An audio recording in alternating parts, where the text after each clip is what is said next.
Muy bien, entonces el tema de muestreo hace parte de inferencia estadística.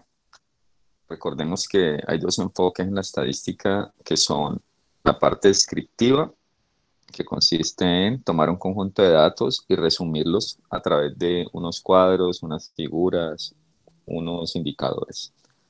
Y la parte inferencial, que consiste en tomar una muestra representativa, probabilística, de una población y que los resultados que obtengamos en esta muestra los podamos concluir, extrapolar a toda la población. ¿Sí? Entonces, recuerden, cuando ustedes vayan a realizar un estudio con enfoque cuantitativo, tienen que definir claramente en su metodología si el alcance de su estudio es hacer un censo o por el contrario deben de hacer un muestreo. ¿Cuáles son las razones para hacer muestreo? Para obtener información sobre las características o parámetros de una población. Recordemos que la definición de parámetro es una medida que se obtiene utilizando todos los datos de la población. Entonces, si se hace un censo y se obtiene un promedio, ese promedio será un parámetro porque es la medida real. En cambio, cuando hacemos muestreo y generamos resultados, esos resultados las denominamos estimaciones. En algunos casos es muy difícil o a veces imposible acceder a algunos elementos de la población. De hecho, el DANE, cada que hace un censo en Colombia, tiene que hacer estimaciones, porque no puede acceder a todos los habitantes del país, porque algunos están ubicados en sitios de difícil acceso. Adicionalmente, nos permite reducir costos y tiempo. No es lo mismo que usted tenga que encuestar a 1.000 personas, que son los usuarios, supongamos, de cierto servicio. Aquí usted tenga que encuestar, por ejemplo, 80 personas. ¿Sí? Entonces, eso va a ser menos costoso y les va a reducir tiempo. Adicionalmente, uno podría esperar que esos datos provenientes de una muestra sean más confiables porque pues, son menos, entonces usted los puede hacer con mejor calidad. Sin embargo, en algunos casos nosotros no podemos llevar a cabo un muestreo probabilístico. En esos casos se realiza un muestreo no probabilístico. ¿Listo? ¿Cuándo se da este tipo de muestreo? Cuando no podemos llevar a cabo aleatorización, ¿sí? Sino que nos toca incluir a las personas que acepten participar de nuestro estudio.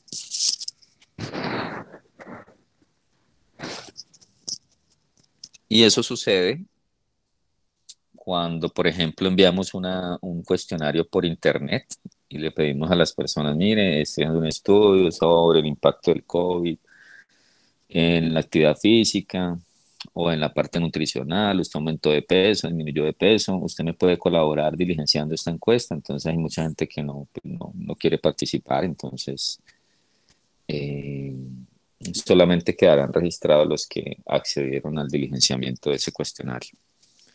Y allí no habría aleatorización, sino que son los que quisieron participar, los que voluntariamente accedieron. Sería un muestreo por convocatoria.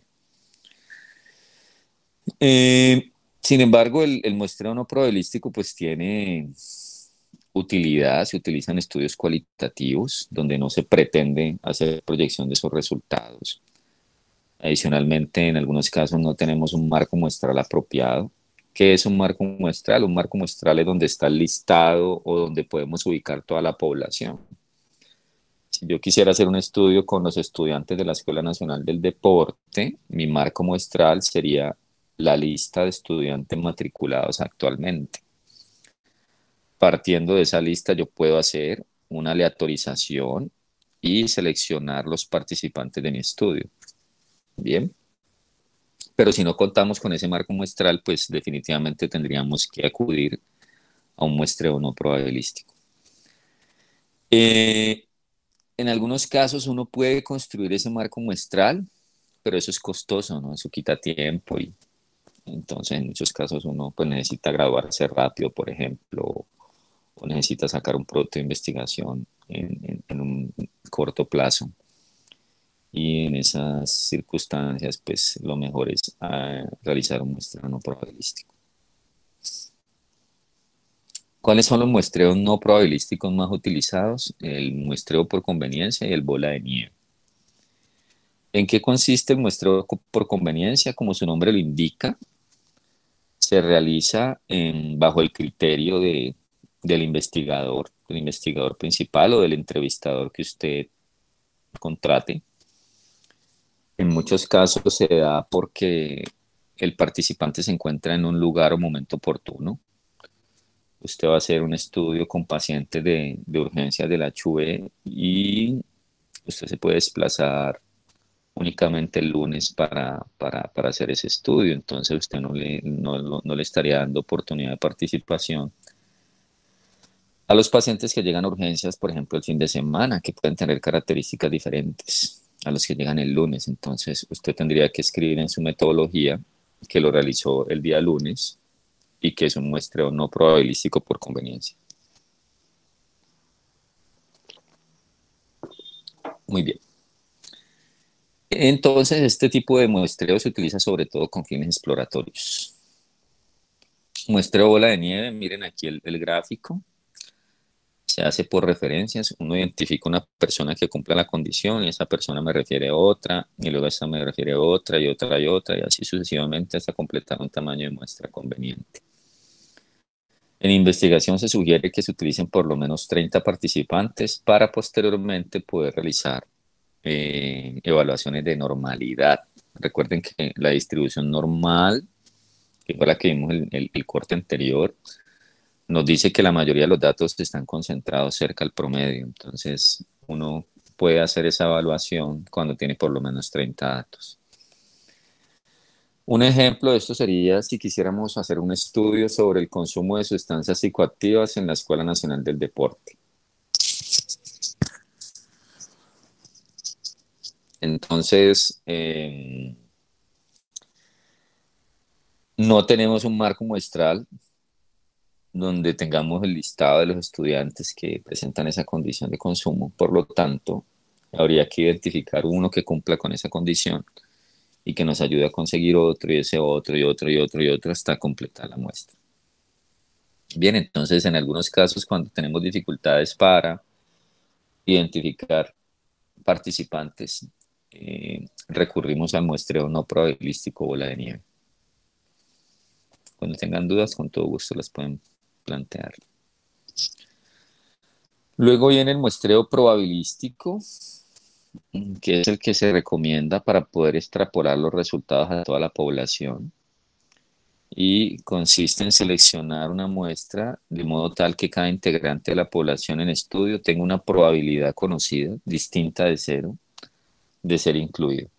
¿Sí? Entonces hay que garantizar que todas las unidades poblacionales tengan una probabilidad distinta de cero de participar en el estudio. De lo contrario, no podríamos decir que se trató de un muestreo probabilístico.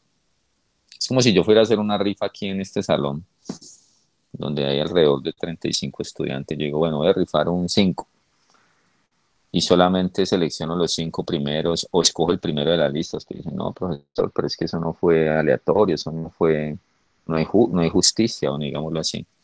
Entonces lo que hay que hacer es utilizar un mecanismo, una urna o algo que nos permita darle la misma posibilidad a todos. Aquí está la definición de marco muestral, es la totalidad de las unidades de la población de donde se extraerá la muestra. Usualmente es un listado, si vamos a hacer un estudio, por ejemplo, a nivel poblacional en Cali, como los habitantes se mueven tanto, lo que he visto que se realiza es utilizar mapas. Entonces se utiliza un mapa y en ese mapa se selecciona aleatoriamente una comuna, luego aleatoriamente un barrio, luego una manzana, luego una vivienda. Y en algunas viviendas hay varios hogares, entonces luego se selecciona aleatoriamente un hogar y luego ya el participante. Entonces se hacen varios momentos, pero utilizando el mapa, pues uno dice, bueno, todos los que estén residiendo en Cali tienen la misma probabilidad de participar. ¿Existe incertidumbre cuando hacemos investigación con muestreo? dado que si tenemos esta situación, una población, que es este rectángulo azul, yo puedo obtener diferentes muestras y cada muestra me va a generar un resultado distinto. Ejemplo, quiero hacer la estimación de la estatura promedio en el grupo y selecciono los más altos, entonces voy a obtener una sobreestimación de ese promedio de estatura. Pero si selecciono los más bajos, entonces voy a obtener una subestimación de ese promedio. Pero eso está fuera del control del investigador. El investigador debe cumplir con la aleatorización, argumentar muy bien cómo hizo la selección de los participantes y pues tratar de cuantificar la incertidumbre a través de la construcción de intervalos de confianza, que es un límite inferior, un límite superior, en donde uno esperaría se encuentre ese parámetro. Recuerden que el parámetro se obtiene con un censo, pero como usted está haciendo un muestreo, va a ser va a ser una estimación de ese parámetro. Pero esa estimación puede estar por encima o por debajo, por eso le construimos algo que se llama intervalo de confianza. Y el intervalo de confianza es el último tema del curso. Aquí tenemos en la parte izquierda un ejemplo, una ilustración de cómo sería una población homogénea, una población homogénea. Por lo tanto, una muestra pequeña sería suficiente para representar esas características de esta población. Mientras que en el lado derecho vemos una población muy heterogénea, sí, muy heterogénea. Por lo tanto, se requiere que la muestra que seleccionemos incluya todas las características de esa población para que los resultados que se obtengan puedan ser extrapolados a toda la población, ¿sí? Entonces, si tenemos esta situación, requerimos de una muestra más grande seguramente, que nos permita incluir toda esa variedad presente en la población. Adicionalmente, si hay baja variabilidad, entonces el tamaño de muestra no sería proporcional al tamaño de la población. Por ejemplo, si se está haciendo una sopa en este recipiente pequeño, una muestra representativa de cómo está quedando la sopa sería esta cuchara, ¿sí? Y si nosotros estamos haciendo la misma sopa en un recipiente más grande, una muestra representativa para saber cómo está quedando la sopa sería la misma cucharada que se utilizó en el recipiente pequeño.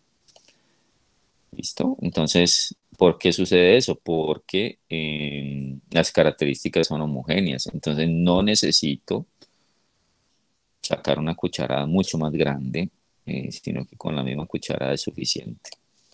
Por lo tanto, el tamaño de la muestra no es proporcional al tamaño de la población. ¿Eso qué significa?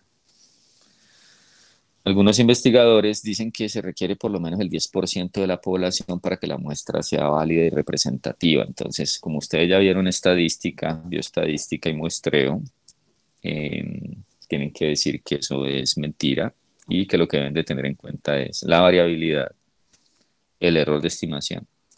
El tamaño de muestra también puede influir, hay que revisarlo, ahorita en la fórmula lo vamos a ver. Pero no significa que siempre tenemos que tener un porcentaje tan alto de muestra, eso no es así. Bien, para hacer la aleatorización nosotros podemos utilizar tablas de números aleatorios, usar el computador, usar una calculadora. En la calculadora hay un botón que es numeral run, eso me genera números aleatorios. Voy a mostrarles aquí cómo podemos generar un número aleatorio. Bueno, entonces ustedes colocan en Excel igual, aleatorio.entre, si usted va a hacer una rifa, por ejemplo, y tiene 100 números, entonces de 1 a... Ah, bueno, eso sí, 1 a 100. Entonces le salió 82. Cada vez que usted escriba algo acá, él se lo va a cambiar. Él le va a cambiar el número aleatorio. ¿Sí? Entonces, esa es una posibilidad. Profe, qué pena, ¿puedes volver a hacer eso que Por hiciste en supuesto. Excel? Colocamos igual aleatorio.entre. Le decimos 1, punto y coma, y el número. Si es, por ejemplo, hasta 50, entonces le ponemos hasta 50. Si es más grande, pues lo que ustedes necesiten. Si es, no sé, 10.000, como 19.000, por ejemplo. entonces él le genera el número aleatorio allí. Gracias. Bueno, entonces el muestreo aleatorio simple consiste en utilizar un mecanismo, como les decía, que nos garantice que todas las unidades de la población tienen la misma probabilidad de ser incluidos, porque asumimos que eso que vamos a medir es similar entre los participantes. Entonces, por eso podemos utilizar muestreo aleatorio simple. Bien. Y pues debemos de mirar si ese tamaño de muestra supera un 5% de la población, entonces se sugiere utilizar un factor de corrección. Hay que corregir la muestra. Pero digamos que para este curso no, pues no vamos a hacer esa parte, pero sí se recomienda hacerlo. Es decir, usted tiene una población de 100 y en su muestra le dan 10. Entonces, eso corresponde a un 10%.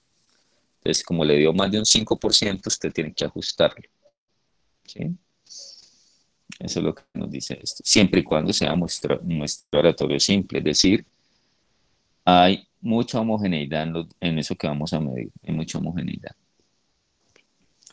Tenemos el muestreo sistemático que consiste en partir de un listado, usualmente es una lista, donde tenemos ordenados los posibles participantes o las unidades poblacionales mejor, porque puede ser también objetos, cosas. Se selecciona, bueno, se hace el cálculo de un salto, que yo lo denomino un salto, y de hecho en algunos documentos estadísticos así lo llaman. En algunos casos se denota como K o a veces como A. Aquí en esta presentación está como A. Y sería tomar el tamaño de la población, que es N mayúscula, y lo dividimos por el tamaño de la muestra. Entonces, si usted tiene 100 participantes y su muestra va a ser de 20, entonces sería 100 sobre 20, eso nos daría un salto de 5. Quiere decir que tendríamos que saltar cada 5 para seleccionar a los participantes. Pero antes de hacer eso hay que obtener un número aleatorio entre 1 y ese valor del salto. Entonces veamos aquí este ejemplo. Allí tenemos 12 personas, 12 posibles participantes. Ese sería mi N mayúscula. Y supongamos que la muestra que voy a seleccionar es de 3. Necesitamos seleccionar 3 personas de esas 12.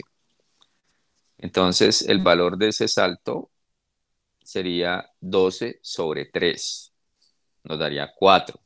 ¿Sí? Entonces, el valor de ese salto va a ser 4. ¿Qué debemos hacer?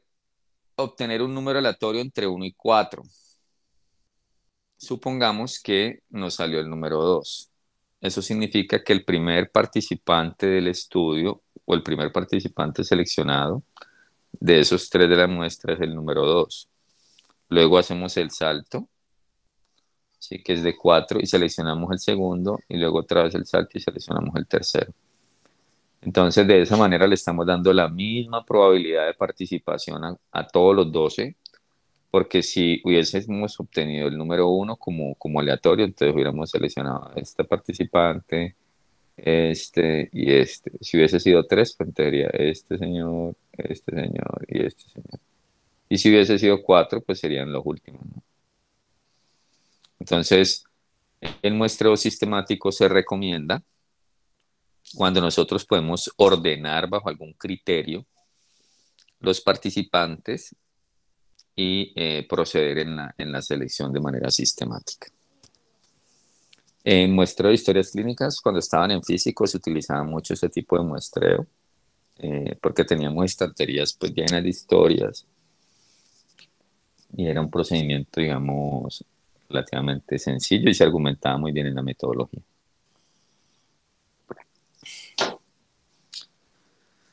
Bueno, aquí tenemos, miren lo que les decía, el A, el valor del salto, N mayúscula sobre N.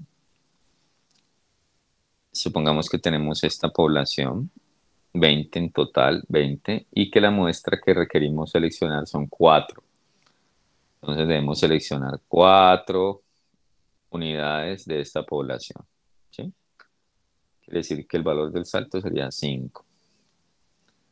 Entonces seleccionamos aleatoriamente, digamos que coincidió, volvemos a obtener el número 2. Entonces el 2 es el primer participante, se salta 5, luego seguiría el número 7, saltamos 5, el número 12, saltamos 5, el número 17. ¿Qué podemos identificar de esta muestra que obtuvimos? Que no hay representatividad debido a que no aparece la estrellita naranja, ¿no? Entonces, hay que ser cuidadosos con esto, porque seguramente para estas características de la población no es conveniente usar el muestreo sistemático. Habría que usar otro tipo de muestreo. Por ejemplo, el estratificado, que es el que sigue. Aquí está. Entonces, miren, en el estratificado nosotros identificamos claramente que hay subgrupos o estratos y en ese sentido pues debemos de generar un listado independiente para cada estrato y luego hacer una selección aleatoria al interior de cada estrato.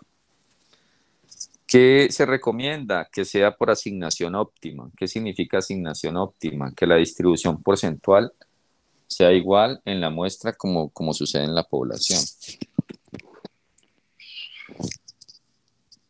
Por ejemplo, si tenemos en la población un 60% de mujeres y un 40% de hombres, esperaríamos que en la muestra que obtengamos el 60% sean mujeres y el 40% hombres, y que se conserve esa distribución porcentual, que no nos vaya a quedar en la muestra, por ejemplo, un 20% de mujeres y un 80% de hombres, porque eso influye en los resultados. Entonces, ¿qué debemos hacer? Miren que aquí se identifican claramente 3 estratos, que son los círculos azules, las estrellas naranja y los rectángulos verdes. Luego, al interior de cada uno de ellos se hace un muestreo simple, ¿sí? Un muestreo simple, se seleccionan algunos de ellos, no todos, no algunos, porque si los midiéramos todos sería pues un censo. Entonces, ya con esta muestra yo estoy más tranquilo porque definitivamente tenemos representatividad de todas las características de la población. No como en la anterior, en la sistemática, que solamente estaban los círculos azules y los rectángulos verdes. Bien, entonces sí hay que revisarlo cuando estemos en la parte de inclusión de participantes. Hay otra opción que son los muestreos por áreas o conglomerados, que consiste en dividir la población en conglomerados, eh, tratando de argumentar que hay homogeneidad al interior, perdón, hay homogeneidad entre ellos, pero que al interior hay una altísima heterogeneidad. Y eso se hace en aquellos casos en donde las unidades están agrupadas. Entonces, supongamos que ustedes están haciendo un estudio de ciudad donde tienen que llegar a algunas viviendas y así como hay casas, también hay conjuntos de apartamentos. Entonces, supongamos que estos son unos conjuntos de apartamentos. Bueno, esto aquí me quedó como un poquito torcido. Estos son unos conjuntos de apartamentos. ¿Listo? Entonces, si usted va a hacer, supongamos, un muestreo estratificado, un muestreo sistemático, si hace un sistemático, por ejemplo, para que le salgan algo así, tenga que ir saltando así de apartamento en apartamento hasta completar su muestra. Entonces, usted tendrá que acudir o mejor visitar todos los apartamentos de la unidad, todos los bloques mejor. Entonces, allí creo que podemos hacer, decir, no, mire, yo mm, voy a tomar cada bloque como un conglomerado y el bloque que sea seleccionado lo voy a medir completo. ¿Sí? Entonces, este que salió seleccionado se mide completo y este otro que salió seleccionado también se mide completo. ¿Listo? Entonces, logísticamente, desde el punto de vista de trabajo de campo, pues se facilitan las cosas. En alguna ocasión participé en un proyecto del departamento donde se iban a medir instituciones educativas, ¿sí? Entonces, pues el departamento tiene una cantidad de instituciones educativas. Entonces se definió que cada institución educativa era un conglomerado.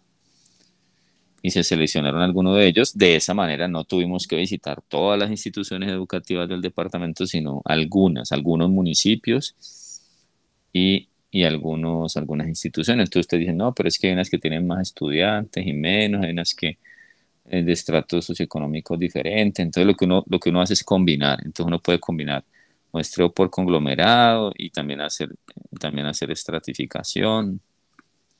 ¿Sí? Lo importante es poder garantizar representatividad. Eso es lo que debemos de buscar. Eh, entonces, gráficamente sería algo así. Tenemos unos conglomerados, ¿sí? Unas agrupaciones y seleccionamos aleatoriamente algunos de esos conglomerados y se miden completos, ¿no? Entonces, por ejemplo, acá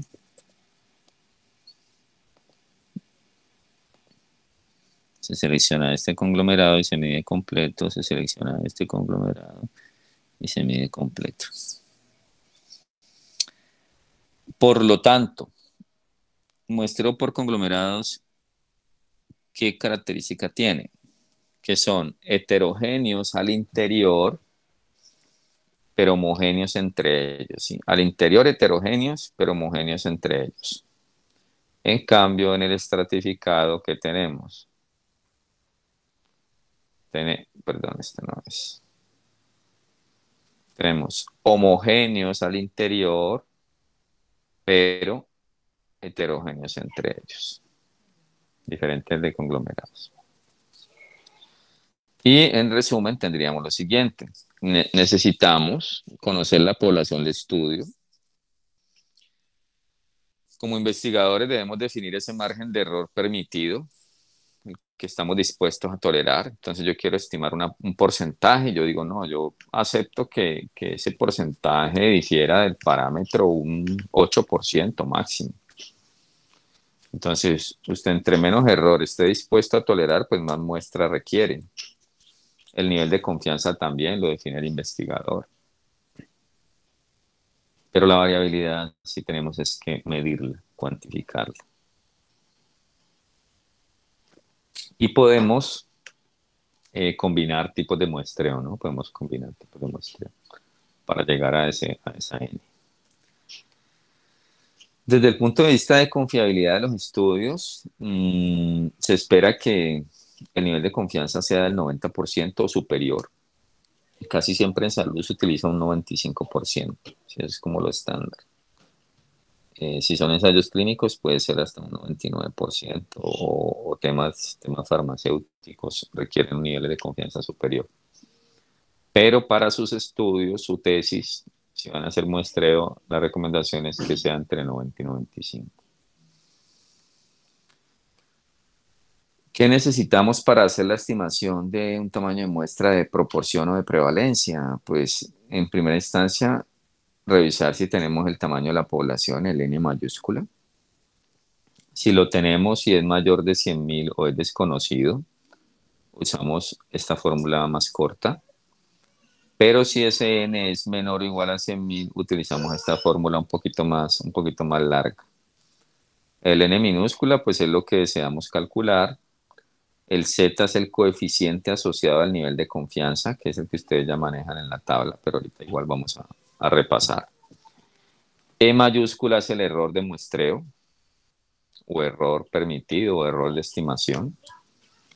P es la probabilidad de aceptación o proporción a favor, en otras palabras sería la prevalencia. Entonces ustedes dirán, pero bueno, nosotros vamos a estimar la prevalencia y debemos conocerla. Sí, previamente sí, tienen que tener una idea de más o menos cómo se comporta para poder hacer el cálculo de la muestra. Entonces, la obtención de esa P se puede conseguir de tres formas. Ya les muestro las tres formas para obtener la P.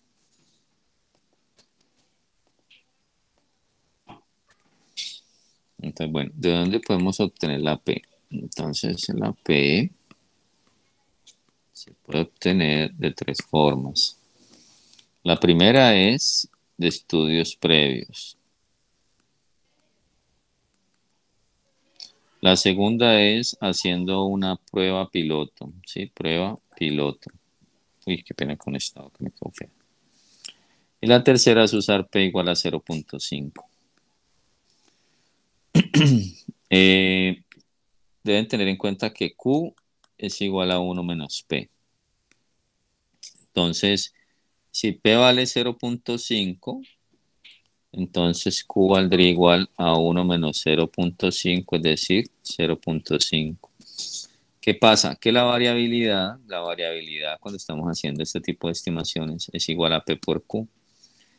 Y cuando P vale 0.5, Q vale 0.5, obtenemos el máximo de variabilidad que sería 0.25. Este es el máximo posible. ¿Listo? Por esa razón tendríamos que usar P igual a 0.5. ¿Qué consecuencias tiene eso? Pues que ustedes van a obtener el tamaño de muestra más grande posible. ¿Sí? Y a veces se sube muchísimo. Entonces lo mejor es hacer un piloto. Si usted no tiene estudios previos recientes que tengan población similar a la que usted va a entrevistar, entonces haga una prueba piloto con al menos 30. O puede usar menos, puede usar 10, puede usar 20. Es un piloto, ¿no? Lo importante es que usted argumente allí por qué no hizo más o por qué hizo poquita. Usted dice, no, es que eso es costoso, tengo que aplicar una prueba o, bueno, hay muchos argumentos allí. Y eso es lo que se necesita para hacer el cálculo de tamaño de muestra. Entonces veamos este ejercicio. El área de auditoría de una institución de salud generalmente selecciona una muestra de 25.000 pacientes. ¿Sí? Entonces resulta que se atendieron en un año 25.000 pacientes. Y lo que se pretende es verificar la información contable reportada en la historia clínica. ¿Listo? Entonces, en algunas instituciones hay discrepancias, hay diferencias entre lo que está facturado y los servicios prestados al usuario. Entonces, resulta que se le hizo una sesión de la parte, una consulta de nutrición, pero esa consulta de nutrición no quedó escrita en la factura.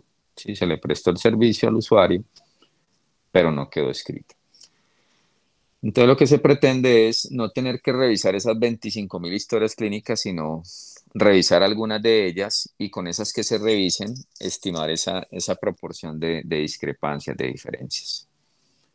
Resulta que entonces están interesados en estimar la proporción de historias clínicas para las cuales existen discrepancias entre el paciente y la IPS.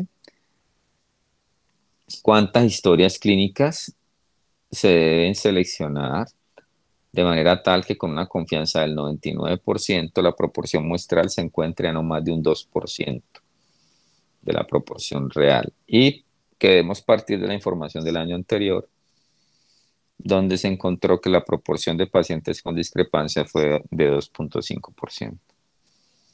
Voy a copiar esto, lo voy a llevar por acá.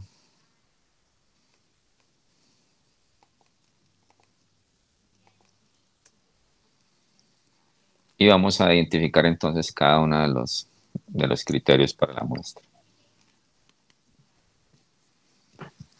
Entonces, el N mayúscula lo tenemos.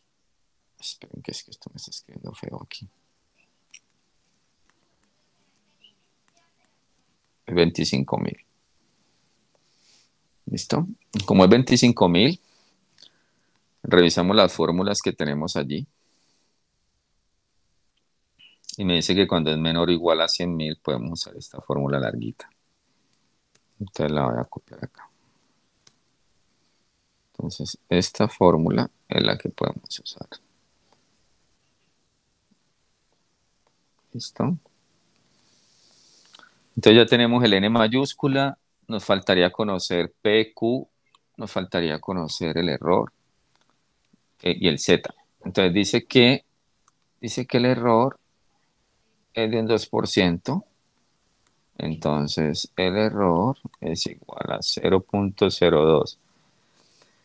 ¿Por qué? Porque como dice que es de un 2%, 2 sobre 100 nos daría 0.02. Sí, hay que expresarlo como un número. Luego el error. ¿Cuál es el error? El error dice que las discrepancias... Ah, no, perdón. Ese es el P. El P es de 2.5%. Entonces lo mismo, como es 2.5 sobre 100 nos daría 0.025. Y el Q sería la diferencia entre 1 menos P, que sería 0.975. ¿De acuerdo? Entonces nos faltaría el Z, nos faltaría el Z. Para obtener el Z, pues sabemos que es la distribución normal, si es la distribución normal. Aquí tendríamos el 99% y necesitamos conocer cuánto vale cada una de estas esquinas. Esta esquinita de aquí vale alfa medios y esta esquinita de aquí vale también alfa medios. ¿Quién es alfa? Resulta que alfa es igual a 1 menos el nivel de confianza. Y el nivel de confianza es 0,99. Por lo tanto, alfa valdría 0.01. ¿Qué significa eso? Si el nivel de confianza es del 99%, alfa vale 1%. Si el nivel de confianza es del 95%, alfa vale 5%. Entonces aquí alfa medio sería 0.005. Y este valor es el que vamos a buscar en la tabla para hallar el Z. Sí, esa es la que vamos a buscar en la tabla para hallar el Z. Pero voy a mover un poquito esto aquí porque me está quedando aquí como... Uy, por aquí yo creo. Entonces busquemos en la tabla 0.005. Entonces el 0.005 sería más o menos este que está aquí, 0.00049, que corresponde a menos 2,58. Entonces ponemos aquí.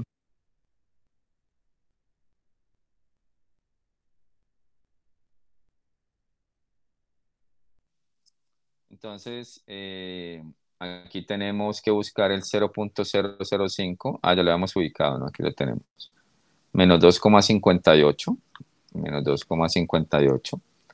Entonces nos quedaría que el Z, podemos ponerlo por aquí abajito para que no ocupemos tanto espacio. Un momentico que está aquí como Z es igual a menos 2,58. Y ya tendríamos todo para reemplazar ahora en la fórmula, ¿no? Para reemplazar en la fórmula. Podemos borrar aquí esto. Y ya lo que sigue es reemplazar y calcular. Si no tiene nada, pues ninguna ciencia allí.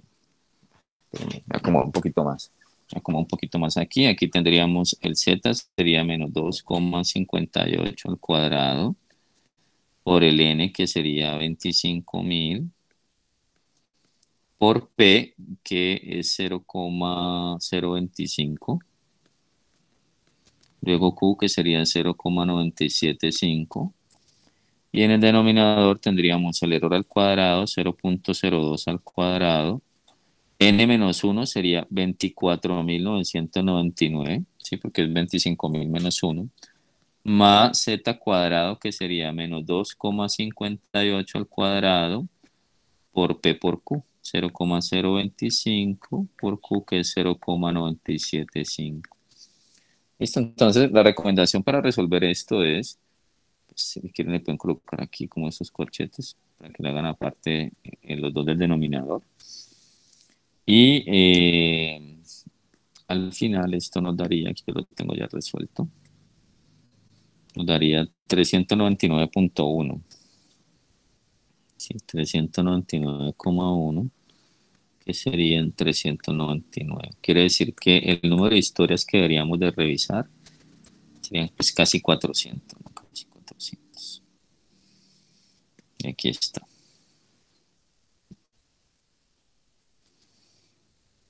Entonces tenemos, luego aquí con esta cosita.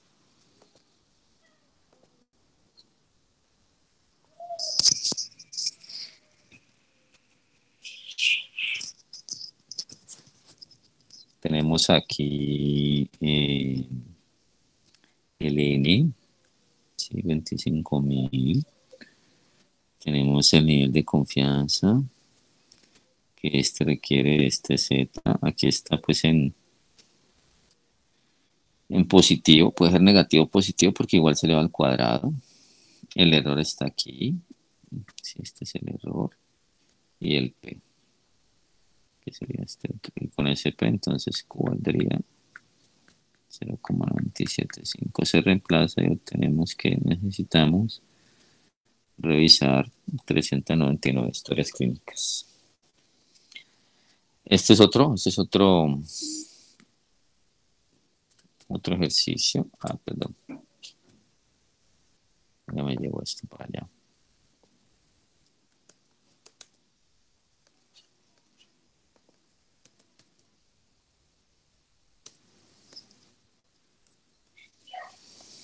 Entonces dice, se desea conocer el porcentaje de satisfacción de los clientes que ingresaron a un centro de acondicionamiento físico y nutricional. No se cuenta con información previa.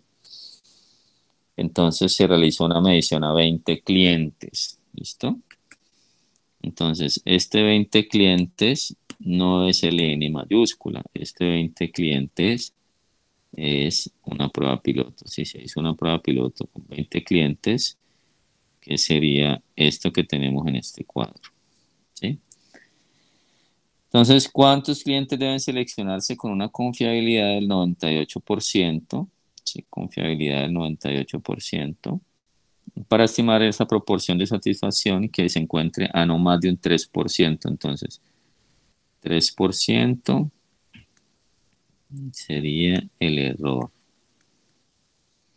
¿Listo?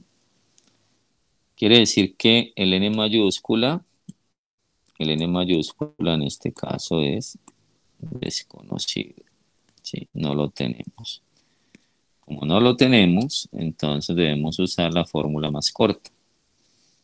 Sí, debemos usar la fórmula más corta. Permítame, yo muevo esto un poquito. Entonces, esta es la fórmula que debemos de usar. La más cortita. Voy a quitarle un poquito de tamaño a esto. Uy, ¿qué hice? Esto me subió esta más no poder. Entonces, esta sería la fórmula que vamos a usar para un poco más grande. ¿Listo? Muy bien. Entonces, desconocido sería el tamaño de la población, por eso usamos la fórmula corta, necesitamos el Z. Aquí entonces, parecido al anterior, parecido, entonces aquí tenemos el nivel de confianza en la mitad, 0,98. Debemos encontrar cuánto vale esto. Sería alfa medio, entonces recordemos que alfa es igual a 1 menos el nivel de confianza. Alfa sería igual a 1 menos 0,98. Alfa sería 0,02, por lo tanto alfa medio sería 0,01. Quiere decir que aquí vamos a tener 0,01 y aquí vamos a tener 0,01.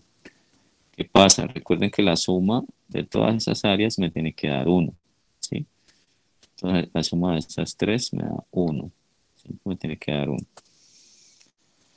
Buscamos en la tabla, podemos buscar en la tabla este 0,01, lo buscamos en la tabla para ver cuánto vale el Z. Entonces busquemos aquí el 0,01 y aquí está como el más cercano, ¿no? Porque este otro se pasa en 2, en cambio el otro le falta una milidécima. Y aquí entonces quedaríamos en menos 2,33.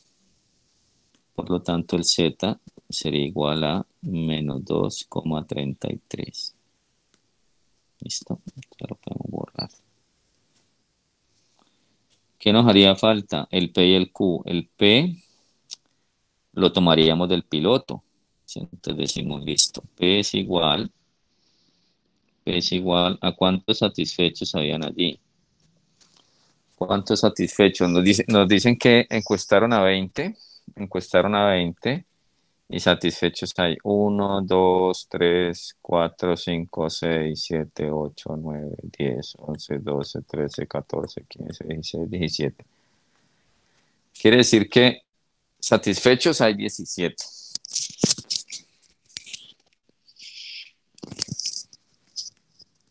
Entonces, de estos 20, satisfechos hay 17. Quiere decir que el P me quedaría en 0,85. Y el Q sería igual a 1 menos P. Eso me daría 0,15. ¿Listo? La suma de P y Q siempre nos tiene que dar 1.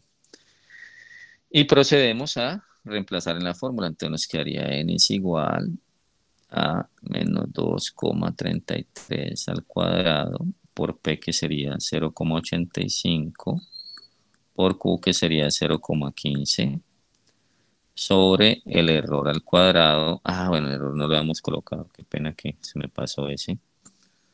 Pongámoslo por aquí al ladito. El error es igual a 0,03. ¿Sí? ¿Sí? Que es este que está aquí.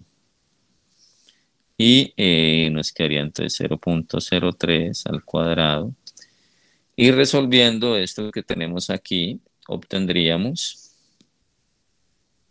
miremos aquí que yo aquí ya lo tengo, serían 769,1 casi. 769,09, que sería 769. Quiere decir que requerimos una muestra de 769 clientes. ¿De acuerdo? Eso es lo que tenemos aquí.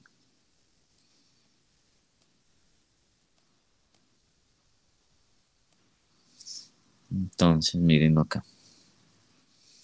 De los 20 pacientes, bueno, 20 clientes, aquí qué pena que me fue, que pacientes. De los 20 clientes, 17, entonces P, 17 sobre 20, 233, que sería el Z.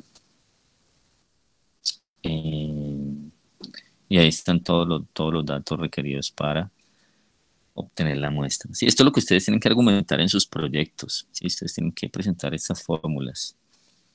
Y ya la que sigue es para promedios, que esa la veríamos en 8 días. Arrancaríamos con esta.